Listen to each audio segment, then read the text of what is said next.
to oral questions put by members to ministers. The Honourable Leader of the Official Opposition. Thank you very much, Mr. Speaker. My question is for the Premier. Yesterday, 3 witnesses appeared before the Standing Committee on Law Amendments to support a government bill. What was unusual, Mr. Speaker, was that the trio came from out of province, from Ontario and BC, and on the taxpayers' dime. John Kelly, former CEO for the Responsible Gaming Council, CEO Jamie Webb, and the Council's ex-Director of Research and Development, and Sue Burge, Director of Standards and Accreditation for the Council, all travelled to Halifax for their 10-minute appearance before the committee, and all at the invitation of this government and at the expense of hard-working Nova Scotians. We'd like to know, Mr. Speaker, how much did it cost taxpayers to fly these 3 witnesses to Halifax to act as government cheerleaders? The Honourable Premier. Mr. Speaker, again, I want to thank the Honourable for the question. Mr. Speaker, I too, she raises concerns that I too have with the gaming corporations. Not the fact that they've gone out and looked for expertise advice, Mr. Speaker, to bring together public policy, but the fact that when it comes to standing before a committee in this province, no one should be paid before that. She's absolutely right. There are hardworking Nova Scotians who continue day after day committing either supporting a piece of legislation or oppose it. I want to assure the honourable member that when that was heard, the minister responsible, the Minister of Finance, contacted her deputy. The word has gone to Gaming Corp that we expect them to find the cost of bringing them to this province within inside of their operations, not impacting what the impact it would have to the revenue to the people of Nova Scotia. The Honourable Leader of the Official Opposition.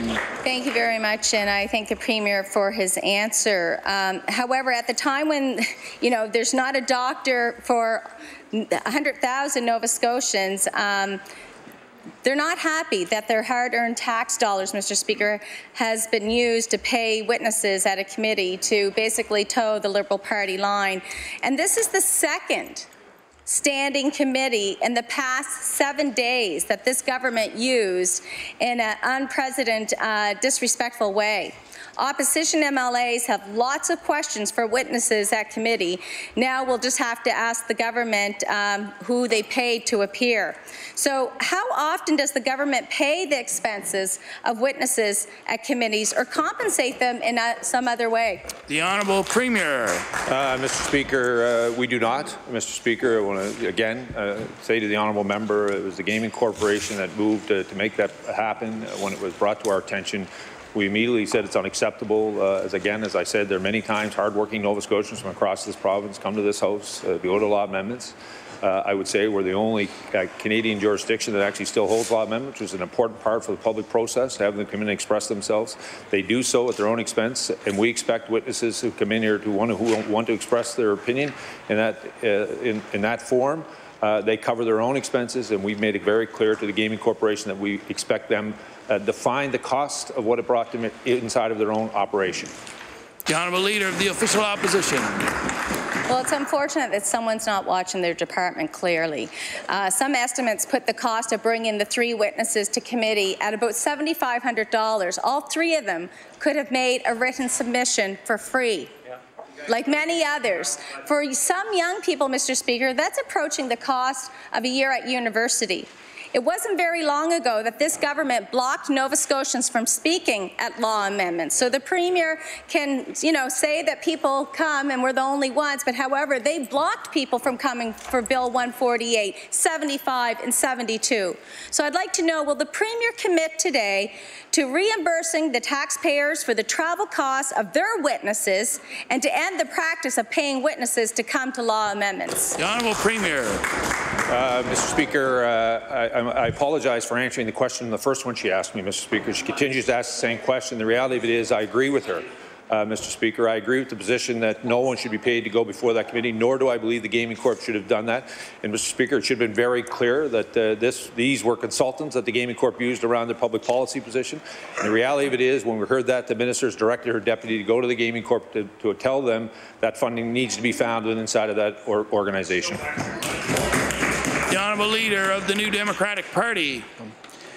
Yesterday, with a scheduled change in Saskatchewan, we became in Nova Scotia the lowest minimum wage jurisdiction in the country. And there are now so many measures of consumer purchasing power where we're at the bottom. The worst consumer debt delinquency, the worst youth unemployment, the worst percentage of our population living on low income. And effective economic growth cannot possibly be advanced with purchasing power at this level. Will the Premier acknowledge that it is now time for Nova Scotia to join progressive jurisdictions in the march towards a minimum wage of $15? The Honourable Premier. Thank you, Mr. Speaker. I want to thank the Honourable Member for the question. We continue, Mr. Speaker, to follow the practice of the former government when it came to their minimum wage committee. We continue to make those increases. I also want to tell him that when we had an opportunity to provide the single largest tax cut in the history of our province, we did so on the basic personal exemption, so that it would impact and leave more money in the pockets of the very individuals that he's referring to. Continue to invest in rent supplements, Mr. Speaker, so we can afford affordable housing within inside of our province. And I want to update the honourable member that when they were in government, youth unemployment was about 19%. It's continuing to go down. It's around 16%, Mr. Speaker. It's still too high, but we're moving in the right direction, and more young people are seeing a future for themselves in this province of ours. The Honourable Leader of the New Democratic Party. Mr. Speaker, it is inappropriate economics to compare the benefits of a $15 minimum wage to the benefits that come from what the Premier is speaking about in a tax credit change. It is to compare hundreds with thousands. You know, yesterday was a big day on this front in Canada. Alberta moved to a $15 minimum wage. And did they do it? They did it over a 3-year phase-in. And during the 3 years while they moved to $15, what we did in Nova Scotia was go fall to the basement on the minimum wage front with annual increases of 15 cents. Will the Premier give consideration to the fact that we cannot be labour market competitive in Nova Scotia as a 15-cent jurisdiction in a $15 world? The Honourable Premier. Mr. Speaker, I want to thank the honourable member for the question. I want to again remind him, Mr. Speaker, they had an opportunity to make adjustments in the economic future of this province, Mr. Speaker.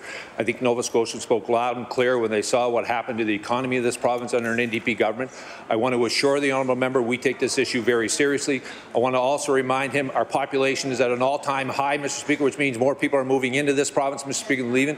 I want to remind the honourable member under our leadership, Mr. Speaker, we continue to see more young people stay in this province than go, Mr. Speaker. Under their direction, Mr. Speaker, young people were leaving this province. They're now staying, investing, building a future for themselves. I want to remind the honourable member we just invested in a pre-primary program that helps, Mr. Speaker, every socioeconomic disadvantaged family to have their 4-year-old in school, Mr. Speaker. That's an investment in the future of this province. We're going to continue to make public policy, Mr. Speaker, that makes sense for this province, not what makes sense for Alberta. We're going to continue to drive an economy and provide hope for our citizens. The Honourable Leader of the New Democratic Party. October 1st was also a big date on the calendar in that it marks the month in which we are going to come to the 6th year in which this government has been in power, at which point I would begin to think the government would think more about the present and the future than the Premier's analysis of the now fairly distant past. Look, an hour ago, there was a demonstration at the offices of the Minister of Labour and Advanced Education, following from a demonstration at Dalhousie for $15 an hour. Speakers there talked about the scandalous fact that today our minimum wage is not worth as much inflation adjusted as it was in 1977. I want to say plainly and without malice that, in my view, the Premier is providing terrible leadership in allowing our province to have the lowest minimum wage in the entire country. And I want to ask him if he will take advantage of the present moment to reverse this mistaken judgment. The Honourable Premier. Mr. Speaker, I'm taking by that question the honourable member didn't vote for me. Mr. Speaker, the fact of the matter is we laid a very different vision for this province, Mr. Speaker. The fact of the matter is, under their leadership, we saw no migration of young people. Under our leadership, young people see a future for themselves here in this province. I want to tell the honourable member, not only under their leadership, Mr. Speaker, population was stagnant, Mr. Speaker. Under our leadership, the population is growing, Mr. Speaker. I want to remind the honourable member, Mr. Speaker, that low-income families saw no hope of providing their 4-year-olds with a pre-primary program, evidence-based, Mr. Speaker, under our leadership, Mr. Speaker. Every socioeconomics disadvantaged child deserves the same thing as those who are doing well, Mr. Speaker. I want to continue to remind the honourable member the economy of this province is booming, Mr. Speaker. We're moving forward. People see hope, and no matter how much he wants to drag us into the past, we're looking to the future. The honourable leader of the official opposition. Thank you, Mr. Speaker. My question's for the Premier.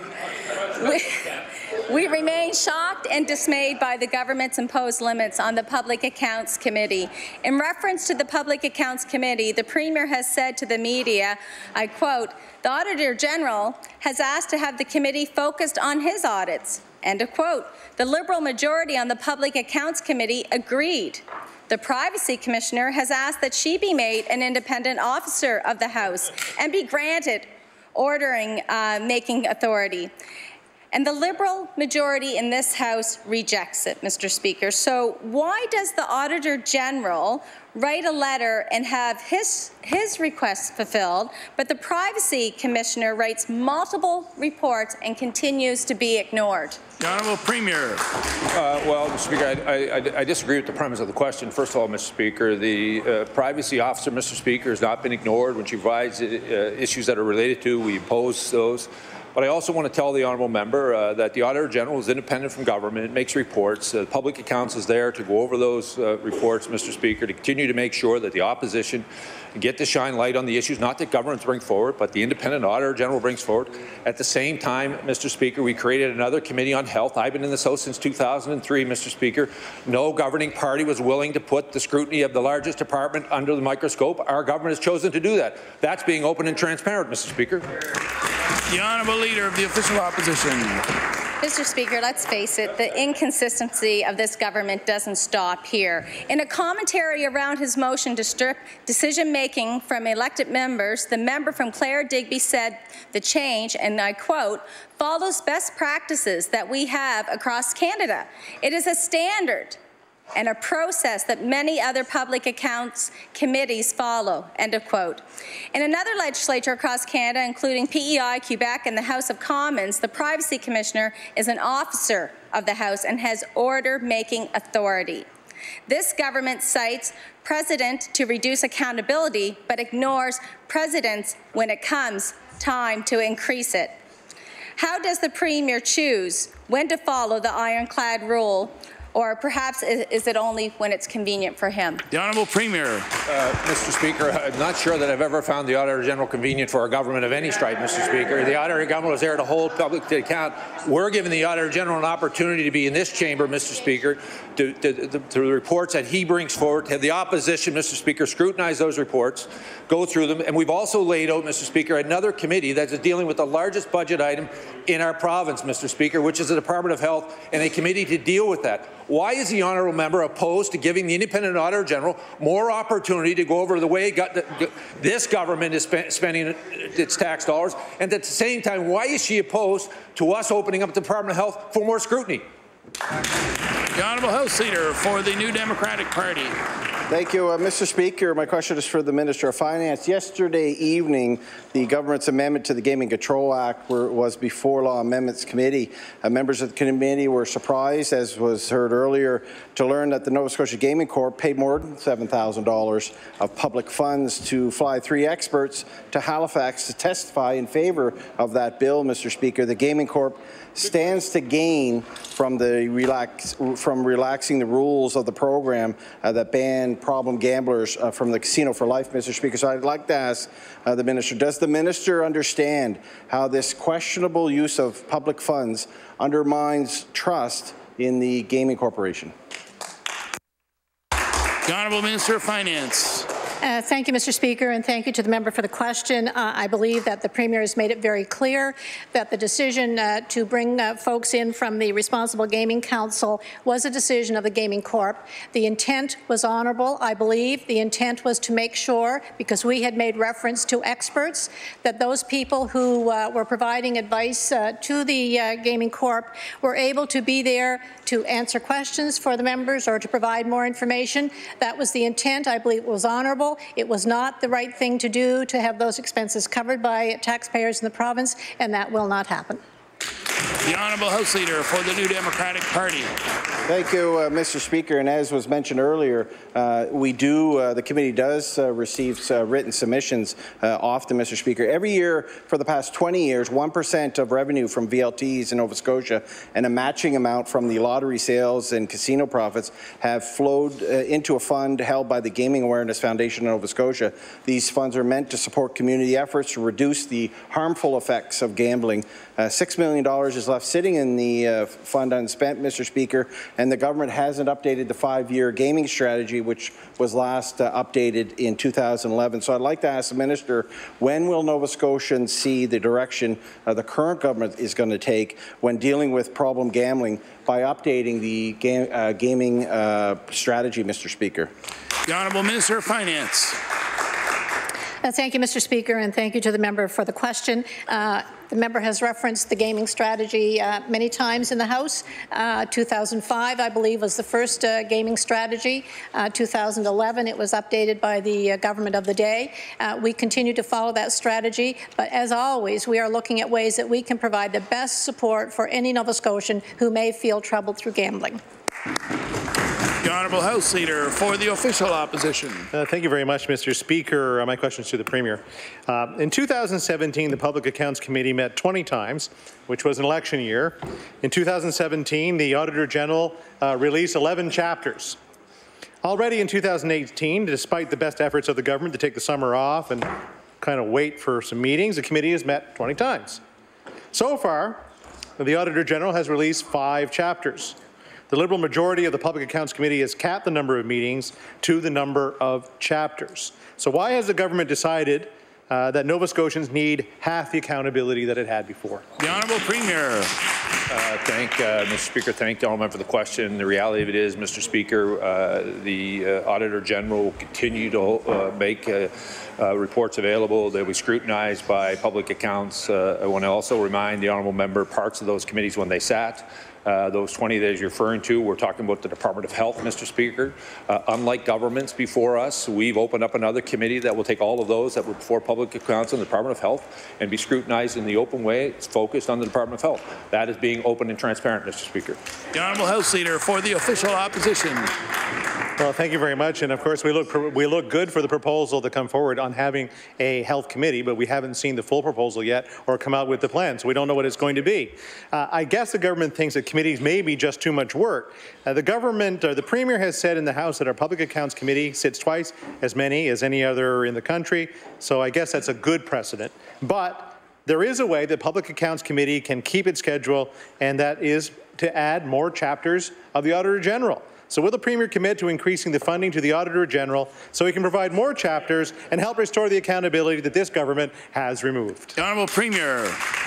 Oh, Mr. Speaker, Mr. Speaker, I have more faith in the Auditor General than an honourable member. I believe the Auditor General will provide them with enough information, Mr. Speaker, to continue to be able to hold public accounts, Mr. Speaker. And the reality of it is, Mr. Speaker, they're continuing to do work. They're looking at different departments, different issues. Today there was a report put out. I look forward to being analysed in public accounts. And I want to remind the honourable member again, we are not afraid to have the Department of Health reviewed in a public forum in a committee, unlike when he was in power. The Honourable Member for Northside Westmount. Thank you, Mr. Speaker. Mr. Speaker, my question is the Minister of Health. Last April, the Nova Scotia Health Authority decided to skip a rural doctor's recruitment opportunity in Newfoundland. The NSHA said it skipped the event because it was too expensive. Given how frugal the NSHA was about doctor recruiting trips, it was surprising to see in the Auditor General's report today that the NSHA spent almost $900 on a going-away party and almost $8,500 on a Christmas party. So my question to the Minister, will the Minister admit that when it comes to taxpayer dollars, the NSHA has its priorities backwards? The Honourable Minister of Health. Thank you, Mr. Speaker, and I appreciate the member bringing forward some information that came forward from the Auditor General's report. Mr. Speaker, when the NSHA became aware, the Auditor General highlighted the deficiencies and the controls and policies in place With respect to hospitality expenses, they took those recommendations to heart. They've made changes, Mr. Speaker, and I believe they've recently had those policies updated and approved by the board to prevent that type of expense occurring that way again. The honourable member for Northside Westmount. Thank you, Mr. Speaker. It'll be nice to see those policies put in place. Mr. Speaker, upcoming in the next week or so, there's going to be another rally in the Waterford. Mr. Speaker, the people of Cape Breton are getting tired of not hearing answers from the government of when the buildings are going to be built, how many beds are going to be in it, where they're going to be built, and when the completion date is going to be, and what's going to happen to the institutions when they're done. So again, I'm going to ask the Minister of Health, will he commit to coming to a rally in Cape Breton on October the 14th to attend, to hear what the people have to say, and maybe give us an update on the questions that we're asking here in the legislature? Mr. Speaker, a simple yes or no will do. The Honourable Minister of Health. Thank you, Mr. Speaker. There are many questions in the statements from the member opposite. Mr. Speaker, the answers. Mr. Speaker, the answers to those questions about the bed structure within the facilities, the timelines, Mr. Speaker, of the building, all of that, Mr. Speaker, work is underway as part of the functional planning. Mr. Speaker, we made it very clear in June when we made the announcement that that was the next step to be initiated. That work, Mr. Speaker, is underway to look at the process as well as the outcomes for the proper configuration of those resources to ensure the health care in those communities going forward. The honourable member for Sackville-Beaverbank. Yeah, thank you very much, Mr. Speaker. My question today is to the Minister of Health. Minister, recently a number of people have approached me with concerns around mental health treatment in the community. The Cobequid Community Health Centre provides many services on a limited basis, mental health being one of those. The concern seems to be based on the consistency of services and the role that the Cobequid Community Health Centre is being able to provide in services. So my question is, to the Minister is, what mental health services are available to the residents of Sackville, Beaverbank, Bedford and surrounding areas at the Cobequid Community Health Centre? The Honourable Minister of Health. Thank you, Mr. Speaker. I appreciate the question. As the member may be aware, mental health is one of the key pillars for this government and indeed in my mandate. Mr. Speaker, we've been taking a number of steps to invest and expand community-based access. Many of those initiatives, Mr. Speaker, are targeted towards youth and are in partnership with our Department of Education initiatives to expand access across the province and our community through our school systems, as well as other community-based systems like that modelled off of the Caper base. As far as the specific list of resources at that specific site, Mr. Speaker, I'd have to look up and get back to the member afterwards. The honourable member for Sackville-Beaverbank. Thank you, Mr. Minister. I guess you know, when people are in a health crisis, time becomes essential, and to call the mobile mental health crisis team, that can result in a wait. I know that the clinic hours at the Cobequid Community Health Centre for many of the services, I brought this up here in the House before, are between 7 a.m. and 3 p.m. and the ER is only open to, from 7 a.m. to midnight. So it's not a 24-hour facility, but you know, mental health challenges can be at any time, night, day, and it doesn't fall between clinic hours. Can the minister explain what happens to a mental health patient who is in crisis and the mental health clinic is either closed or closing when a patient presents himself to the Cobequid Community Health Centre? The Honourable Minister of Health. Thank you, Mr. Speaker, and the member raises a very good point with respect to when and how mental health crisis may strike. We, I believe, Mr. Speaker, collectively on all sides of this legislature recognize that mental health issues can impact anyone at any time. And indeed, Mr. Speaker, for all Nova Scotians, when or if they are presenting in a time of mental health crisis, there is a crisis line that, Mr. Speaker, they can contact to ensure that they get assessed and ensure that the appropriate resources in many cases can be dispatched to them to be evaluated and ensure they get to the appropriate care for their needs. The Honourable Member for Dartmouth South. Thank you, Mr. Speaker. My question is for the Minister of Justice. For months now, I've been raising concerns about the use of solitary confinement in our provincial correctional facilities. Earlier in this sitting, I asked the minister if he had concerns about the province's vulnerability to a class action lawsuit related to solitary confinement, as we've seen in other provinces. Well, an action was filed Monday, alleging that the use of solitary confinement for consecutive periods exceeding 15 days constitutes cruel and unusual punishment in contravention of Section 12 of the Charter. Mr. Speaker, can the minister explain why this situation was not addressed before it had to be taken to the courts? The Honourable Minister of Justice. Thank you, Mr. Speaker, and I thank my colleague for the question. My colleague would know, Mr. Speaker, that the courts are there to provide a legal analysis of concerns that are brought forward through our broad community. In this case, Mr. Speaker, somebody has taken advantage of that process. We respect that process, Mr. Speaker. The specifics of that case I'm not familiar with, nor would I speak to in this legislature. The Honourable Member for Dartmouth South. Thank you, Mr. Speaker. At issue in the class actions filed in both Ontario and Nova Scotia is the use of administrative segregation, in which inmates are isolated either to ensure their own safety or those of others in this institution, which the minister has referenced several times in this House. As I pointed out before, there are far more instances of administrative close confinement in our provincial system than any other reason. Close confinement must be a last resort if it is used at all. If people in provincial correctional facilities are requesting to be placed in close confinement, solitary confinement, in a cell 23 hours a day to feel safe, then that points to a bigger problem. Mr. Speaker, again I will ask, will the minister commit today to a full public review of close confinement in our provincial correctional facilities? The Honourable Minister of Justice. Thank you, Mr. Speaker. My colleague would know, Mr. Speaker, that the Ombudsman's Office has full access on a quarterly basis, Mr. Speaker, to our correctional facilities for the purposes of monitoring close confinement.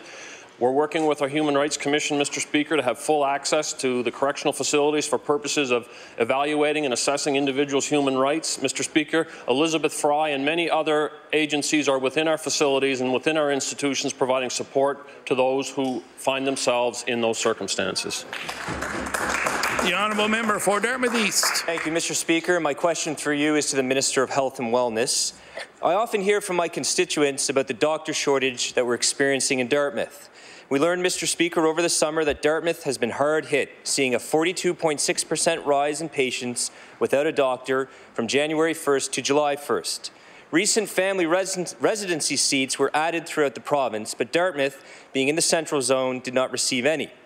I, along with my colleagues from Dartmouth North and Dartmouth South, have said many times that the shortage is only getting worse in Dartmouth. My question is this, Mr. Speaker, with 40% of the family doctors in Dartmouth expected to retire in the next 5 years, what is the minister's plan to help the residents of Dartmouth acquire a family doctor? Thank you, Mr. Speaker. Minister of Health. Thank you, Mr. Speaker. I appreciate the member highlighting the expansion and the important program, the expansion of our family residency program and the role that it plays in helping secure the training opportunities for future family physicians, as well as encouraging them to stay and continue to practice here in the province. With respect to Dartmouth and indeed all of the province, Mr. Speaker, there are a number of recruitment initiatives underway from our expansion and changes of the way we work our incentive programs, Mr. Speaker. We have a new program that the Department of Immigration for an immigration stream to bring physicians into the province on an expedited basis. Mr. Speaker, we're taking a number of steps forward, and we look forward to seeing continued results and recruitment from those efforts. The Honourable Member for Dartmouth East. Thank you, Mr. Speaker. Mr. Speaker, the statistics show that the central zone is the hardest hit by the doctor shortage. At times, Mr. Speaker, there is the perception that Metro has all the doctors, but there are parts of HRM, Dartmouth specifically, that are hurting due to a lack of doctors. The central zone, Mr. Speaker, is currently maxed out on family residency seats at 17. My question is this: what is being done to get the central zone patients a family doctor? Thank you, Mr. Speaker. Honourable Minister of Health. Thank you, Mr. Speaker. The member makes a good point that historically and for far too long, the assumption was that the urban centres were not having problems recruiting and retaining physicians. Indeed, since the establishment of the 811 Need a Family Practice List, we have been able to identify where people have come forward to indicate their need, that they're looking for family practice care and coverage. And through that information, Mr. Speaker, we're able to clearly show that the needs, as the member highlighted, in the central region also exist. And because of that, Mr. Speaker, we have changed our incentive programs. We've enabled the central region, the urban areas, to be eligible for those recruitment incentives, something that was previously only eligible in rural parts of the province. The honourable member for Northside Westmount. Thank you, Mr. Speaker. Mr. Speaker, the health minister likes to use the same old lines over and over on how well our professionals in the medical field are doing. And you know, Mr. Speaker, I believe this to be true. We know they're doing a great job, but there's just not enough of them.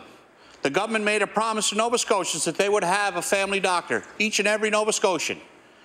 The 100,000 who don't are left to fend for themselves because the government has become tone deaf to their concerns. We have Nova Scotia-born international medical graduates who participated and passed Canadian licensing requirements, done their clinical placements, but still can't get a residence here in Nova Scotia. So my question for the minister is, would the minister agree that there would be a greater retention of Nova Scotia-born IMGs if they were offered residencies at home as opposed to someone from away? The Honourable Minister of Health. Thank you, Mr. Speaker. I believe I've explained the challenge with what can be perceived perhaps as a simple fix to change and provide dedicated residency seats to international medical graduates from our province. Mr. Speaker, I've highlighted that our residency program is part of a national residency matching process. Mr. Speaker, making those changes and becoming a bit protectionist and dedicated to our own residents, Mr. Speaker, runs the risk of other jurisdictions doing the same. And Mr. Speaker, we do rely on physicians coming from other jurisdictions, particularly in very dedicated specialties where we may not have the capacity to provide the necessary training. So, Mr. Speaker, it is far more complex than the simple solution the member is suggesting. The honourable member for Northside Westmount. Mr. Speaker, I've risen in this House on countless occasions to request that the Minister of Health attend a number of community health rallies that have taken place in my area. Each time he's been a no-show due to scheduling conflicts. Instead of informing the House of his decision, he chose to tell the Cape Breton Post. The decisions the minister is making in his tower in Halifax are negatively impacting the health outcomes of many Cape Bretoners, and if he attended, he would hear this for himself. The minister has been aware for the last 2 weeks of an upcoming health rally taking place on October 14th. Now, Mr. Speaker, I know I'm not the Cape Breton Post, but my question for the minister is, will he stand up, give me a simple yes or no, and if he will be attending, or do I have to read it in the paper again? The Honourable Minister of Health. Thank you, Mr. Speaker. Mr. Speaker, as I've mentioned, I do disagree with the member's premise there. In fact, Mr. Speaker, I and this government take the healthcare concerns of Cape Bretoners and indeed all Nova Scotians very seriously. But, Mr. Speaker, that's why we're looking to the future to ensure that the care that Cape Bretoners and all Nova Scotians need are in place. Please. The Honourable Minister of Health. We're making the investments, Mr. Speaker. We've taken the information and feedback from clinicians and others, Mr. Speaker, who recognize that we need to look forward, that we need to invest in new infrastructure to provide the care in communities like Cape Breton region, Mr. Speaker. Those are the steps we're taking, and that's the work that's going to continue for the health care needs of that community and all Nova Scotians. The Honourable Member for Cumberland North. Mr. Speaker, in 1996, the Liberal government of the day created the only tolled section of the Trans-Canada Highway. At the time, the people of Cumberland North, both individuals and businesses that export, were told when the bonds were paid, the tolls would come off. I'd like to table a couple documents, Mr. Speaker, from 2014-2015 that says the toll collection will cease upon complete payment of all costs and liabilities related to the facility, and the forecasted repayment date is 2019. The next year, it states the exact same thing. However, last year, it states the forecasted repayment date of costs and liabilities changed to 2026. My question to the Minister of TIR is, how does the date for repayment of the bonds and commitment for ceasing the collection of tolls increase by 7 years, and what type of creative accounting creates this? The Honourable Minister of Transportation. Thank you, Mr. Speaker, and thank the member opposite for the question, because it gives me an opportunity to tell the people of Nova Scotia and tell the members of this House what a fabulous financial process was set up when the Western Alignment Corporation went ahead. It's in an excellent position financially. As we indicated, we're looking at 1920 to review whether or not we can pay that bond off 6 or 7 years earlier than what was originally anticipated. But the most important thing to remember about the Western Alignment Corporation, and known as the Cobequid Pass, is the over 40 lives that we can demonstrate were saved. Many of those are Nova Scotians. The Honourable Member for Cumberland North. Just as a reminder, it was 2019, which is next year, not 2020, that bonds were scheduled to be paid off. The Cobequid Pass is a cash cow for this government, and it's on the backs of the people of Cumberland, on the backs of businesses taking their products to market, on the backs of seniors and families going to medical appointments at the IWK and the infirmary. In 2017, the gross revenues were $22 million. Realizing over $9 million a year in net revenues for the government. Much of this money is on the backs of the people of Cumberland. My question to the minister is, will he commit to giving back 50% of the net revenues to the people of Cumberland to help us with our health care services and economic development? The Honourable Minister of Transportation. Speaker, and I would remind the member that a similar question in the last session resulted in me tabling this report, which I'd like to table again, that clearly documents that by paying a $4 toll at the pass, everybody who takes it is saving money.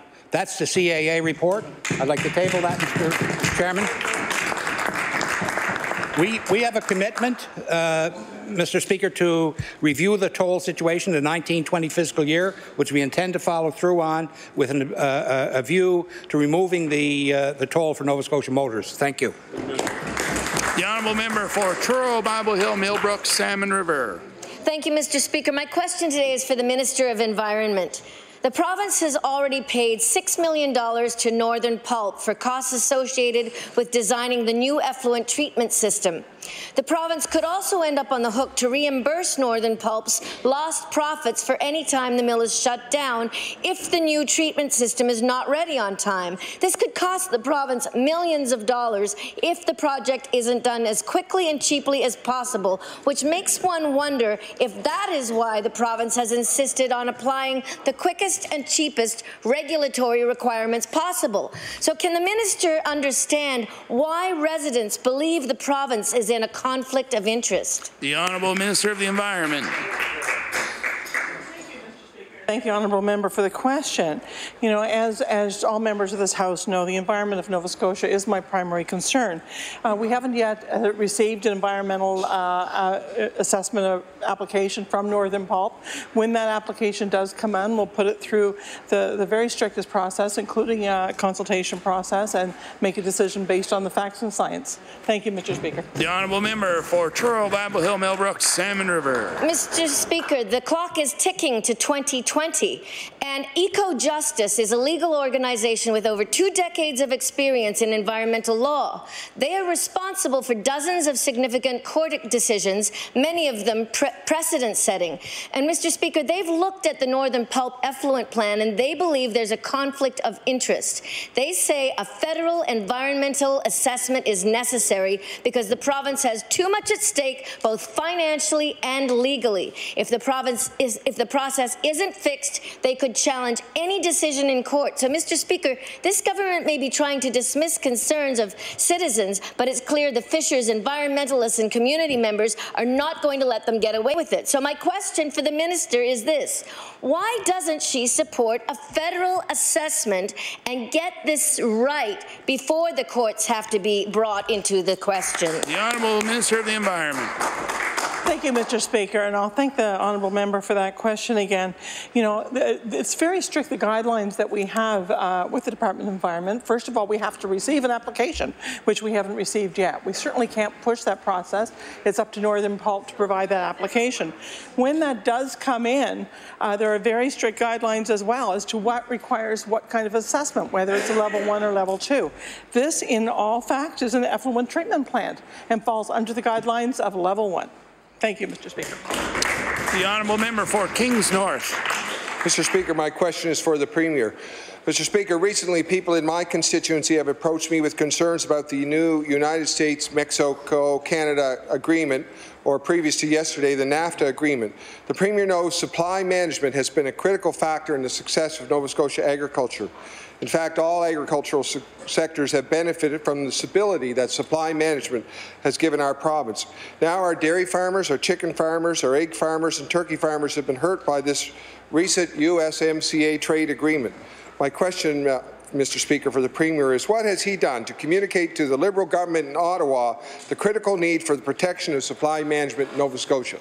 The Honourable Premier. Thank you, Mr. Speaker. I want to thank the Honourable for the question. Mr. Speaker, I agree with the premise of his question and around the importance of supply management to our province and the agricultural sector. He's highlighted the issues that have been raised with the elimination yesterday of the Class 7 provision within inside of the former agreement causes great concern to us.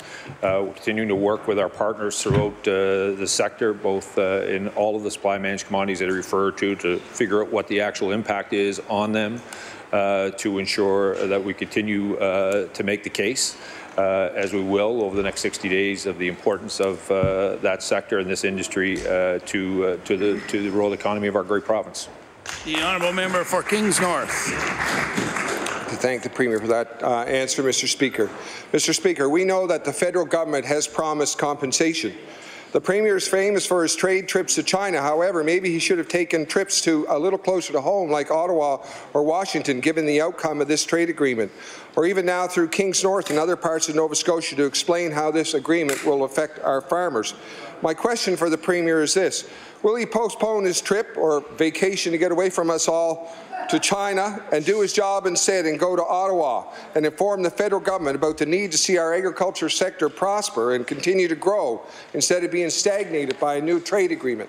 The Honourable Premier. Thank you, Mr. Speaker. Mr. Speaker, it's a very narrow view of the economy of our province, Mr. Speaker, that the honourable member is projecting. Quite frankly, it is important that we continue to go out and make sure that we protect sectors inside of our province, that we continue to open up markets. I want to assure the honourable member many times I've spoken to the national government on issues related to this province as well as being in Washington. Part of the NAFTA agreement yesterday was Clause 232, which will not impose tariffs on Michelin Tire, which is creating jobs in the Annapolis Valley. The honourable member's constituency will be affirmed. I was very proud to be part of that team that went down, Mr. Speaker, to articulate the important part of the integration of their businesses all across North America. I want to remind the honourable member we have the exclusion of the softwood lumber sector, Mr. Speaker. We're continuing to make sure we do that, but we're going to continue to work on the supply managed side to ensure that the agricultural sector, which is vibrant in my part of this province, across the province, will continue to make the case to ensure that we continue that our voice is heard. Again, I want to tell the honourable member, though, we're working out with those individual sectors to ensure that we fully appreciate and understand what impact on them with the elimination of Class 7. The honourable member for Cole Harbour Eastern Passage. Thank you, Mr. Speaker. My question through you is to the Minister of Justice. Despite the changes to the Maintenance Enforcement Act in 2016, the May Auditor General report on maintenance enforcement concluded that the program is not adequately monitoring or enforcing court orders. There is currently $60 million owed to recipients, both individuals and families, who rely on these payments. The Auditor General made 6 recommendations to improve the program. Given that there are over 7,500 families suffering because of the outstanding child support payments to the tune of $60 million, will the Minister update the House on how many of the 6 recommendations made by the Auditor General have been completed? The Honourable Minister of Justice. Thank you, Mr. Speaker, and I thank my colleague for the question. The maintenance enforcement program, to my colleague's point, has outstanding liabilities by those who have not paid. The figure itself, Mr. Speaker, $60 million, there's about $15 million of that is considered unenforceable because of the existing circumstances of those who are responsible to pay, both those who may be in custody and those who aren't financially able, Mr. Speaker. Another $25 million of that, Mr. Speaker, is out of province. We are working with our provincial colleagues quite literally across the country. What I will share with my colleague, Mr. Speaker, relative to the amount, we are down now to about $58 million as a result of changes that have been made. This is the lowest number that has accumulated over the past 30 years, Mr. Speaker, and is reflective of the good work that our people in maintenance enforcement are doing to drive these numbers down. The honourable member for Coal Harbour Eastern Passage. With all due respect to all of those parents out there who are without that income, it's cold comfort. The Ombudsman report that came out for 2017-18 shows that the number of complaints for the Department of Justice has not improved over the last 3 years. The report highlighted that there are many complaints about the enforcement process itself. Constituents are calling my office telling me that they are desperate and they end up on social assistance when they can't get money from the ex-spouse, when the ex-spouse works under the table, or they just flat out refuse to make the payments. Lawyers tell me that it is often too expensive to take an ex-spouse back to court to get a revised maintenance payment, especially if their income has changed. So my question to the minister is, can the minister explain what his department has done to recoup that $45 million and to improve the court's ability to impose penalties on those who fail to pay their child support payments? The Honourable Minister of Justice. Thank you, Mr. Speaker. As I indicated to my colleague earlier, we are seeing the lowest number in outstanding balance that we've seen in the history of this program, Mr. Speaker, and that's reflective of all parties in government, Mr. Speaker. This is not something that was created yesterday, so there is collective responsibility, but there is also great work being done by those within maintenance enforcement. In the previous budget, Mr. Speaker, we added 6 additional FTEs in the facility in New Waterford to address some of the concerns that my colleague is speaking about. Mr. Speaker, the Premier himself has elevated this to the Council of Federation. This is a national issue. We are working with our provincial partners, and I want to make a commitment to my colleague. These are the priorities of this government. We will address the maintenance enforcement program, and we will continue to drive this balance down. The honourable member for Northside Westmount. Thank you, Mr. Speaker. Mr. Speaker, my question is for the Minister of Health. The Ontario government has a searchable database online to help families who are faced with having to place a loved one in a long-term care facility. The search tool contains information such as the home's name, address, average wait times, and number of beds in the facility. It also makes public and transparent broad results of an annual inspection and the number of times an inspector finds something has not met statutory requirements. Will the minister agree that this level of openness and transparency shown by the Government of Ontario builds confidence in the long-term care system and increases the level of care? The Honourable Minister of Health.